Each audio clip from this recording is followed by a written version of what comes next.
वो सेवा दोनों करते थे महाराज जी, लेकिन स्वभाव दोनों का एक था।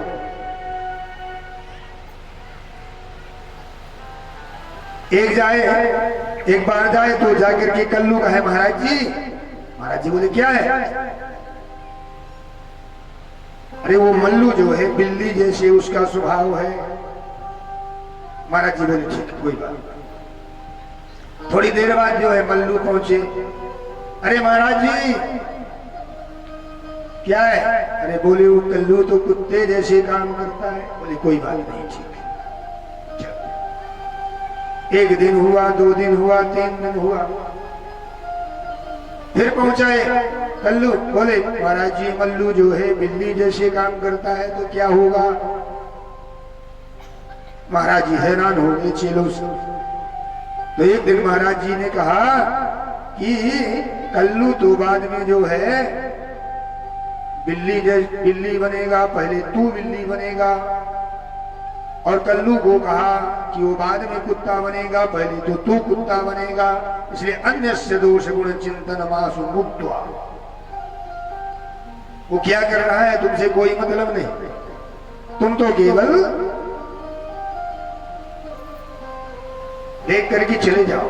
समझाने में समझता है तो समझाओ, प्रयास करो, नहीं निकल जाओ वहां से। सेवा कथामुनितरम विवत्वम। इस प्रकार पिताजी को समझाया कि संसार के चक्कर में मत पड़ो। अस्ति स्तंभम स्नायुबंधम मांस सोनित लेवितम अक्षरमामनग्धम दुर्गंधम पात्रम मूत्र पुरीशे। ये शरीर जो है केवल कचरे का बना हुआ है। इसमें क्या भरा है? टट्टी पेशाब तो भरी पड़ी है। ये कचरा है पूरा शरीर। लेकिन कब शुद्ध होता है ये? जब भगवान नाम के द्वारा इसे परिमार्जित करते हैं। ये चरमामनद्धम दुर्गंधम। रात के यदि ये 5 तत्व छोड़ के चले जाएं तो इसमें बदबू आने लगती है। तो बेटा भी कहने लगता है पिताजी की जल्दी जल्दी व्यवस्था करो, घर में दुर्गंध आ रही है। तो बेटा भी निकालने लगता है। इतना प्रिय है ये संसार। इसलिए भैया ये यात्रियों का मेला है। मेला दिनों का आया है, एक दिन आया है वो एक दिन चला जाएगा। 2 दिन का मेला है। तो इसलिए जो है पुत्र दाराप्त बंधूनाम संगमः पांथ संगमा। ये बेटा का, पत्नी का, परिवार का ये संगम है। ये संगम है। तो कभी पत्नी के रहे, जब तक युवावस्था रही तो पत्नी के रहे। जब वृद्ध होने लगे, धन रखा है तो बेटा भी थोड़ा स्नेह करेंगे। और जब वो भी खत्म तो वो भी धक्का मार के निकाल देंगे। हो ही रहा है आजकल। अच्छी अच्छी नौकरियों में बेटा है, लेकिन मम्मी और माँ और पिता को कहाँ छोड़ आते हैं? अनाथालय में। बोले हमारी पत्नी से नहीं बनता, क्रैक माइंड हो गए। तो क्रैक होने के कारण से पत्नी से नहीं बनता, तो इसलिए जो है अनाथालय में छोड़ आते हैं भैया बाप को। तो ये है जब तक का संसार है, जब तक हमारे पास धन है। इसलिए भैया कथा सुनने का लक्ष्य बना करके घर से चलना चाहिए कि हमें कथा सुनना है, धर्म का भजन करना है, धर्म का आश्रय लेना है। इस प्रकार से आत्मदेव को जो है गोकर्ण जी ने समझाया, उनको वैराग्य हो गया और भागवत के 10वें स्कंद का पाठ करके 70 वर्ष की अवस्था में आत्मदेव ने भगवान का परम धाम पाया। अब ऐसा नहीं कि आप लोग कहते हो कि हम भागवत सुने तो आज ही मोक्ष हो जाए। नहीं, लोग बात कह भी देते हैं कि महाराज लिखा है कि अंत समय भगवान का यदि नाम मुखारबिंद से आ जाए तो मोक्ष हो जाता है। ऐसा नहीं, जिसकी आदत पड़ी रहती है, जो जन्म से भगवान का भजन करता है, उसका अंत में भगवान उसके ऊपर कृपा करते हैं। ऐसा नहीं कि तुम जीवन भर पाप ही पाप किए, लास्ट में कहो राम, तो नहीं बनने वाला काम। पहले से भजो तो कृपा करेंगे। तो उन्होंने भगवान का भजन किया, उनका कल्याण हुआ। बची धुंधली, धुंधकारी की मैया, सुधुंधकारी गया, पिताजी चले गए वन, मोक्ष हो गया। उसने कहा कहां धन लुका करके रखी हो? पिताजी तो रख करके गए। उसने कहा बेटा मेरे पास तो कुछ नहीं, फूटी कौड़ी नहीं, जो था तू पहले ही लुटा दिया। तो बोले तुझे तो जलते हुए जो है लकड़ी से मारूंगा। तो भैया ने कहा कि अब मेरा यहाँ रहना ठीक नहीं, तो कुआं में जो है गई और कूद करके प्राणों को दे दिया। अब अकेला धुंधकारी बचा, तो उसने जो है 5 वैश्याओं को ले आया और घर में खूब उन्हीं के साथ में रह करके और व्यथाओं में व्यथित हो गया। धन चुराने लगा, राजा के यहाँ जाने लगा।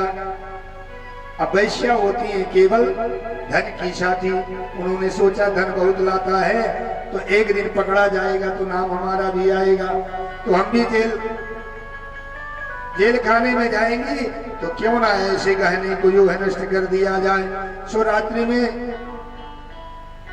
पिला करके और मारना प्रारंभ किया, पलंग में बांध दिया, मारना प्रारंभ किया। लेकिन इतना बड़ा पापी था कि जल्दी मरा नहीं, तो जलते हुए अंगारे मुंह में डाल डाल करके और धुंधकारी का अंत कर दिया। सारा धन लेकर के चली गई। धुंधकारी ने जैसा किया था कर्मो सो बना। इतना बड़ा प्रेत तो कि कहीं हवा वायु का रूप धारण कर ले, कहीं भैंस बन जाए, कहीं गीदड़ बन जाए, कहीं जो है श्यार बन जाए, कभी तो अग्नि बन जाए, नाना प्रकार के रूप धारण करके एक दिन महाराज गोकर्ण जी अपने निज निवास में आए। यही कौतुक देखा, समझ गए कि निश्चित कोई यहाँ पर कुकर्म किया हुआ व्यक्ति का पतन हुआ है। हाथ में अंजल में जल लिया और प्रश्न किया भैया तुम कौन हो?